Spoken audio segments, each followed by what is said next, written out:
Hello అండి. Husband wife నార్మల్గా కలిసున్నా కూడా కలవడంలో ఎటువంటి ఇబ్బంది లేకున్నా కూడా మగవాళ్ళలో సీమెన్ ఫర్టిలిటీ ఇష్యూస్ ఉండేదానికి అవకాశం ఉందా?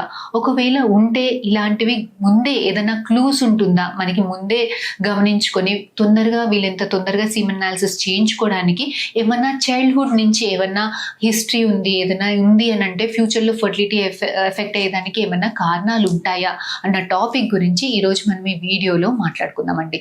నేను మీ doctor Anusha Reddy, fertility expert, 49 fertility centre Warangal branch. ఈరోజు మనము చైల్డ్హుడ్లో మగవాళ్ళలో ఏదైనా ప్రాబ్లమ్స్ ఉంటే ఫ్యూచర్లో ఫర్టిలిటీ ఎఫెక్ట్ అయ్యేదానికి అవకాశం ఉందా అన్న టాపిక్ గురించి మాట్లాడుకుందాం. యూజువల్గా మనకి పుట్టినప్పుడు మగవాళ్ళకి బీజం అనేది స్క్రోటంలోకి జారాల్సిందే ఉంటుందండి. అలా జారకుండా కొంతమందికి అబ్డామిన్ లోపలే, పొట్ట లోపలే ఈ బీజం అనేది పొట్ట లోపలే ఉంటుంది. అలాంటి వాళ్ళల్లో వీళ్ళంత తొందరగా మనం ఐడెంటిఫై చేసి వీళ్ళంత తొందరగా సర్జరీస్ అనేవి చేయాల్సిందే ఉంటుంది. ఆ బీజంని తీసి మళ్ళీ స్క్రోటల్ శాక్లో ఫిక్స్ చేయాల్సిందే ఉంటుంది. ఇలాంటి సర్జరీస్ డిలే అవుతే మనకి బీజం డ్యామేజ్ అయ్యేదానికి, ఫ్యూచర్లో ఫర్టిలిటీ ఎఫెక్ట్ అంటే సీమన్ కౌంట్స్ తగ్గేదానికి అవకాశాలు ఉంటాయండి. అదే కాకుండా ఈ బీజం ఎక్కువ రోజులు అబ్డామిన్లో ఉంటే ఫ్యూచర్లో క్యాన్సర్ లాగా కూడా మారేదానికి అవకాశాలు ఎక్కువగా ఉంటాయి. సో పుట్టిన వెంటనే మనకి ఈ బీజం ఒకవేళ జారకపోతే వీళ్ళంత తొందరగా సర్జరీస్ చేసి దాన్ని స్క్రోటంలో ఫిక్స్ చేయాల్సిన అవసరం ఉంటుంది. ఇదే కాకుండా చైల్డ్హుడ్లో మీజల్స్, మమ్స్ అని కొన్ని వైరల్ ఇన్ఫెక్షన్స్ చాలా కామన్గా గమనిస్తుంటాం. ఇలాంటి ఇన్ఫెక్షన్ వల్ల స్క్రోటల్ శాక్ ఏమైనా టెస్టిస్ చుట్టూ ఏదైనా ఇన్ఫెక్షన్ వచ్చినప్పుడు ఫ్యూచర్లో ఫర్టిలిటీ ఎఫెక్ట్ అయ్యేదానికి అవకాశాలు ఎక్కువగా ఉంటాయి. అదే కాకుండా చైల్డ్హుడ్లో కొన్ని ట్రామాస్ అంటే మనం ఆడుకునేటప్పుడు కానీ, సైక్లింగ్ చేసేటప్పుడు కానీ, క్రికెట్ ఆడేటప్పుడు కానీ బీజం మీద ఏదైనా ట్రామా, ఏదైనా దెబ్బ తగిలింది, లేదంటే మలక పడింది, ఇలాంటి ప్రాబ్లమ్స్ ఉన్నప్పుడు మనకి ఫ్యూచర్లో ఫర్టిలిటీ ఎఫెక్ట్ అయ్యేదానికి స్కోప్ ఎక్కువగా ఉంటుందండి. ఇది కాకుండా కొంతమందికి కొన్ని జెనెటిక్ ఇష్యూస్ ఉంటాయి. పుట్టుకతోటి కొన్ని జెనెటిక్ ప్రాబ్లమ్స్ తోటి పుడతారు. ఇలాంటి వాళ్ళకి ప్యూబర్టీ తర్వాత స్పర్మ్ కౌంట్స్ తక్కువగా ఉండేదానికి అవకాశాలు ఎక్కువగా ఉంటాయి.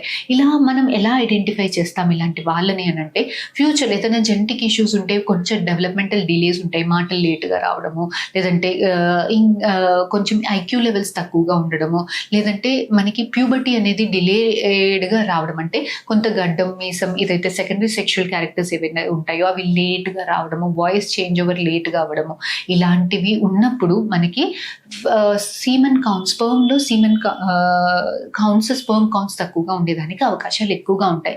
ఇలాంటి ఫ్యూచర్ కొంతమందికి చైల్డ్హుడ్లో ఏమైనా సర్జరీస్ అంటే హర్నియా వల్ల, హైడ్రోసిల్స్ వల్ల, లేదంటే బీజం లేట్గా దిగడం వల్ల, ఇలాంటి ఏదన్నా కారణాల చేత మనకి ఏమైనా సర్జరీస్ చేశారు, లేదంటే క్యాన్సర్ ట్రీట్మెంట్స్ ఏమైనా తీసుకున్నారు, కీమోథెరపీ చేశారు, రేడియేషన్ తీసుకున్నారు, ఇలాంటి హిస్టరీ ఏమైనా ఉంటే ఇలాంటి దీనివల్ల కూడా స్పర్మ్ కౌంట్స్ ఎఫెక్ట్ అయ్యేదానికి స్కోప్ ఎక్కువగా ఉంటుంది. సో ఇలాంటి హిస్టరీ ఉన్న వాళ్ళందరికీ కూడా స్పర్మ్ కౌంట్స్ డ్రాప్ డౌన్ అయిపోతాయి, ఖచ్చితంగా ఫర్టిలిటీ ఇష్యూస్ వస్తాయని కాదు. కానీ ఇలాంటి వాళ్ళల్లో మనం ముందు జాగ్రత్తగా వీళ్ళంత తొందరగా స్పర్మ్ కౌంట్ సీమన్ అనాలిసిస్ చేసుకొని, అందులో semen analysis is a very just simple మనకి టెస్ట్ అండి. సో దీంట్లో మనకి స్పర్మ్ కౌంట్ ఎలా ఉంది, కదలికలు ఎలా ఉంది, క్వాలిటీ ఎలా ఉంది అన్నది ఒక జస్ట్ బేసిక్ సీమన్ అనాలిసిస్లో మనకు తెలిసిపోతుంది. సో పెళ్ళయ్యాక చాలా రోజులు 1 year ట్రై చేసినా ప్రెగ్నెన్సీ రావట్లేదు, భార్యాభర్త బాగానే కలిసి ఉంటున్నాం కదా, మగవాళ్ళలో ఏం ప్రాబ్లం ఉండదు అని డిలే చేసుకోకండి. ఎవరైనా ప్రతి ఒక్కరూ వచ్చి బేసిక్ సీమన్ అనాలిసిస్ టెస్ట్ చేయించుకోండి. ఇలాంటి హిస్టరీ వాళ్ళు ఇంకా ఎక్కువ లాంగ్ వెయిట్ చేయకుండా ఇంకా తొందరగా వచ్చి ఒక బేసిక్ సీమన్ అనాలిసిస్ టెస్ట్ చేయించుకోవడం చాలా చాలా చాలా ఇంపార్టెంట్.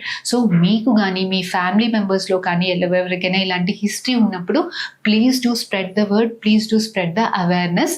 వీళ్ళంత తొందరగా నార్మల్ సీమన్, ఒక చిన్న బేసిక్ సీమన్ అనాలిసిస్ టెస్ట్ వల్ల మనకి మగవాళ్ళలో ఏంటంటే స్పర్మ్స్ అనేవి డైలీ ప్రొడ్యూస్ అవుతాయి. సో ఏదైనా ప్రాబ్లం ఉంది అని అంటే అర్లీగా ఐడెంటిఫై చేసి ట్రీట్మెంట్ చేస్తే స్పర్మ్ కౌంట్స్ పెరిగి న్యాచురల్గా ప్రెగ్నెన్సీ వచ్చేదానికి స్కోప్స్ చాలా ఎక్కువగా ఉంటాయి.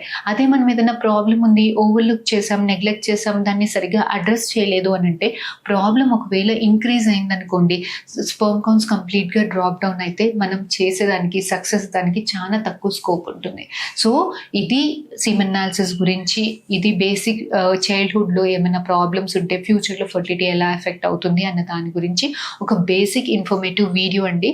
ఫర్దర్గా మీకు ఇంకేమైనా డౌట్స్ ఉంటే please do comment in the comment session. Will definitely get back to you. Thank you.